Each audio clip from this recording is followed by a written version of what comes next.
ನಮಸ್ಕಾರ ವೀಕ್ಷಕರೇ, ನಿಮ್ಮೆಲ್ಲರಿಗೂ ನನ್ನ ಶರಣಾರ್ಥಿ. ಇವತ್ತು ಒಂದು ವಿಶೇಷವಾದಂಥ ಸ್ಥಳ ಕಲ್ಲತ್ತಿಗಿರಿ ಕ್ಷೇತ್ರ. ಈ ಕಲ್ಲತ್ತಿಗಿರಿ ಕ್ಷೇತ್ರದಲ್ಲಿ ಒಂದು ಪುತ್ತೂರು ತಾಲೂಕು ಗೋಡೆಘಟ್ಟ ಅಂತಕ್ಕಂಥ ಒಂದು ಗ್ರಾಮದ ಎಲ್ಲ ಗ್ರಾಮದ ಸದಸ್ಯರು ಕೂಡ ನಮ್ಮ ಕ್ಷೇತ್ರಕ್ಕೆ ಒಂದು ಮೆರವಣಿಗೆ ವಿಗ್ರಹಕ್ಕೆ ಶಕ್ತಿಯನ್ನು ಮಾಡಿಕೊಡ್ಬೇಕು ಸ್ವಾಮಿ, ಅದಕ್ಕೆ ಒಂದು ದೃಷ್ಟಿ ಪೂಜೆಯನ್ನು ಮಾಡಿಕೊಡ್ಬೇಕು ಅಂತ ನಾವು ತಿಳ್ಕೊಂಡಾಗ ನನಗೆ ತುಂಬ ಸಂತೋಷ. ಅಂಥ ಒಂದು ಪರಿಸ್ಥಿತಿ, ಅಂಥ ಒಂದು ಸಂದರ್ಭವನ್ನು ನನ್ನ ಭಕ್ತ ಸಮೂಹ ಒಂದು ಮಾತಾಡುತ್ತೆ. ಹೊರಗಡೆ ನೀವು ಮಾತಾಡಿದರೆ ಚೆನ್ನಾಗಿರುತ್ತೆ ವೀಕ್ಷಕರೇ.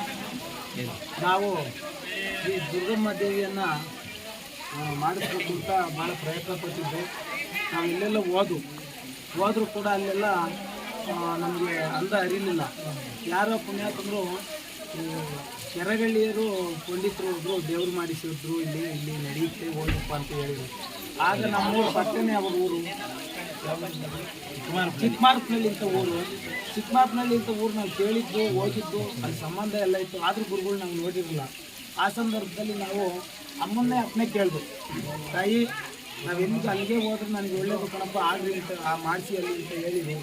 ಆಗ ನಾವು ಅಪ್ಪನೇ ಕೇಳಿದಾಗ ಆ ತಾಯಿ ದುರ್ಗಾದೇವಿ ನಮಗೆ ನೆರೆ ಆಗ್ರದಲ್ಲಿ ಅಲ್ಲ ಶಿಲೆಯಲ್ಲಿ ನಮಗೆ ಅಪ್ಪನೇ ಆದಾಗ ನಾವು ಹೋದಾಗ ಅಲ್ಲಿ ನಮ್ಗೆ ಭಾಳ ಸಂತೋಷದಿಂದ ನಮಗೆ ಕಂಡು ನಮ್ಮ ಕರೆದು ಹೋಗೊಟ್ಟು ಅವರು ಲೆಕ್ಸದೆ ನಮ್ಮ ಗ್ರಾಮಕ್ಕೆ ಬಂದು ಗ್ರಾಮ ದೇವತೆಯನ್ನು ನೋಡ್ಕೊಂಡು ಹೋಗಿ ನಮಗೆ ನೆರೆಯ ದೇವರನ್ನು ಭಾಳ ಸಂತೋಷದಿಂದ ಸುಂದರವಾಗಿ ಮಾಡಿಕೊಟ್ಟವ್ರೆ. ಅವ್ರಿಗೆ ನಾವು ಕೃತಜ್ಞತೆಯನ್ನು ಸಲ್ಲಿಸ್ಬೇಕು. ಯಾವ ರೀತಿ ಸಲ್ಲಿಸಬೇಕು ಅಂತ ಗೊತ್ತಿಲ್ಲ. ಇನ್ನೂ 48 ದಿನದಲ್ಲಿ ಅಮ್ಮನ ನಾವು ಬರಬೇಕು ಅಂತ ಕೇಳ್ಕೊಂಡಿದ್ದೀವಿ. ಅವ್ರಿಗೆ ಆವಾಗ ನಾವು ಕೃತಜ್ಞತೆಗಳನ್ನು ನಾವು ಏನು ಮಾಡಬೇಕು ಸಲ್ಲಿಸ್ತೀವಿ. ದಯಮಾಡಿ ನಮಗೆಲ್ಲ ಒಳ್ಳೆಯದಾಗುತ್ತೆ. ಕುಂತ ಪಟ್ಟದಲ್ಲಿ ಅಮ್ಮ ಬಕ್ಸೆಯಲ್ಲಿ ನಮಗೆ ಹೂವನ್ನು ಕೊಟ್ಟಿದ್ದಾಳೆ, ಅದು ಅಪೂರ್ವವಾದ್ದು. ಆಮೇಲೆ ಮತ್ತೆ ಕಲ್ಲತ್ತಿಗಿರಿಲೇ ನಾವು ಮಾಡ್ತೀವಿ. ವಿಶೇಷವಾಗಿ ನಮ್ಮ ಮಲ್ಲಘಟ್ಟ ಕೆರೆ ಇದೆ ನಮಗೆ ಅಕ್ಕಪಕ್ಕ. ಆದರೂ ಕೂಡ ನಮ್ಮಮ್ಮ ಮಲ್ಲಘಟ್ಟ ಕೆರೆ ಒಪ್ಪದೆ ನಾನು ಕಲ್ಲತ್ತಿಗಿರಿಲೇ ಈ ಸೇವೆ ನಾನು ಮಾಡಿಸ್ಕೊಂತೀನಿ ಅಂತ ನಮ್ಗೆ ಅವಕಾಶ ಕೊಟ್ಟಿದ್ದು.